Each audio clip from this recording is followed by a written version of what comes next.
आता इराणच्या समर्थनार्थ उत्तर कोरिया देखील मैदानावरती उतरतंय। उत्तर कोरियानं इराणवरच्या इस्रायलच्या हवाई हल्ल्यांचा निषेध केलाय। इस्रायल आणि इराणमधील सुरू असलेल्या संघर्षाच्या पार्श्वभूमीवरती अमेरिका आणि पश्चिमेकडील देश आशियामधील शांततेला धोका निर्माण करत असल्याचा आरोप होतोय। 1973 मध्ये राजनैतिक संबंध प्रस्थापित झाल्याच्या नंतर उत्तर कोरिया आणि इराण यांच्यामध्ये त्यांच्या शस्त्रास्त्र कार्यक्रमांसाठी आंतरराष्ट्रीय निर्बंध असतानाही घट्ट मैत्री देखील आहे।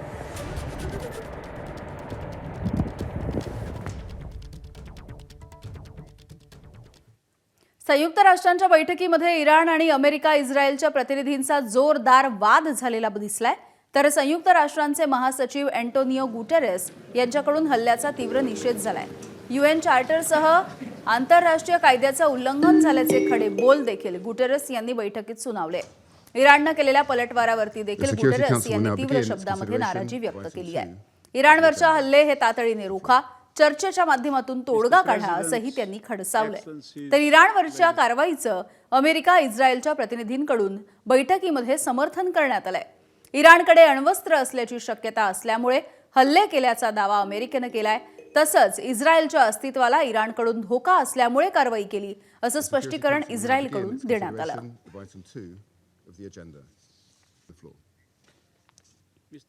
अमेरिका, इस्रायल आणि इराणमध्ये सुरू असलेल्या हल्ल्यामध्ये इराणचे सर्वोच्च नेते अली खामेनी यांचं निधन झालं। या हल्ल्याचे पडसाद जगभरामध्ये बघायला मिळाले। भारतामध्ये देखील अनेक ठिकाणी खामेनी यांच्या मृत्यूनंतर शोक व्यक्त करण्यात आला। जम्मू काश्मीरच्या श्रीनगरमध्ये इराणच्या हल्ल्याचा निषेध करण्यात आला। खामेनींचा फोटो हातामध्ये घेऊन शोक व्यक्त करण्यात आलाय। उत्तर प्रदेशची राजधानी लखनौमध्ये शिया मुस्लिम समुदायानं खामेनींच्या मृत्यूविषयी शोक व्यक्त केला। तर या हल्ल्याचे पडसाद मुंबईमध्ये देखील बघायला मिळाले। मुंबईच्या गोवंडीमध्ये मुस्लिम समाजानं दुःख व्यक्त केलंय। अमेरिका, इस्रायल याच्या विरोधात जोरदार घोषणाबाजी करण्यात आलेली आहे।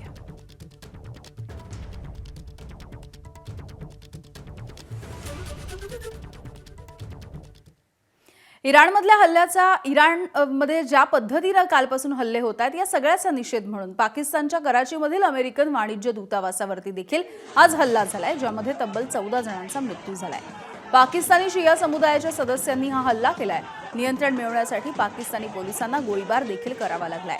अमेरिकन वाणिज्य दूतावासावरती हल्ला करतानाची ही दृश्य सध्या समोर येत आहेत।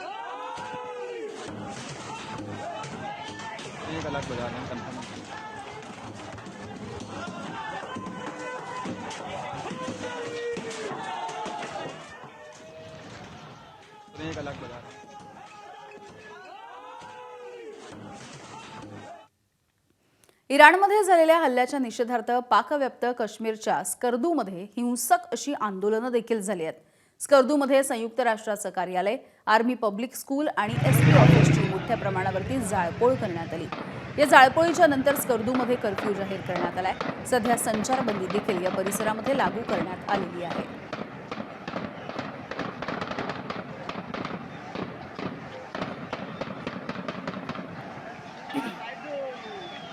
इसमें आग लगा दी गई है और ये मनाजिर और लाहोरमध्ये अमेरिकन वाणिज्य दूतावासाच्या गेटवरतीच हिंसक अशी आंदोलनं झाली।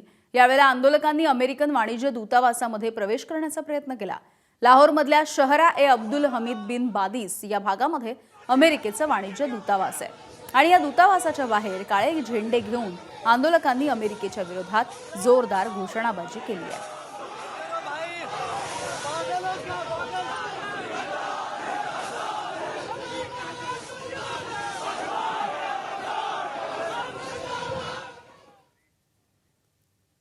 इराणच्या संदर्भात आणखी एक अपडेट समोर येते। इराणकडून UAE वरती आतापर्यंत 165 बॅलिस्टिक मिसाईल आणि 541 ड्रोन डागण्याचा प्रयत्न करण्यात आलाय। इराणने केलेल्या या हल्ल्यामध्ये UAE मध्ये 3 जणांचा मृत्यू झालाय, तर 58 लोक जखमी झालेत। मृतांमधला एक पाकिस्तानचा आहे, एक बांगलादेश आणि एक नेपाळचा नागरिक असल्याची देखील माहिती मिळते।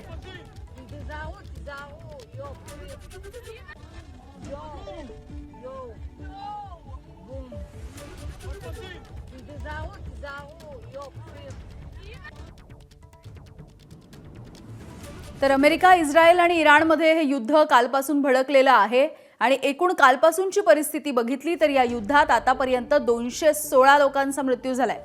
अमेरिका आणि इस्रायलनं इराणवरती संयुक्तपणे कालपासून हल्ला चढवला. इराणनं देखील इस्रायलमध्ये सोबतच अमेरिकेचे ज्या ठिकाणी सैन्य तळ आहेत यावरती देखील हल्ले चढवायचा प्रयत्न केलाय.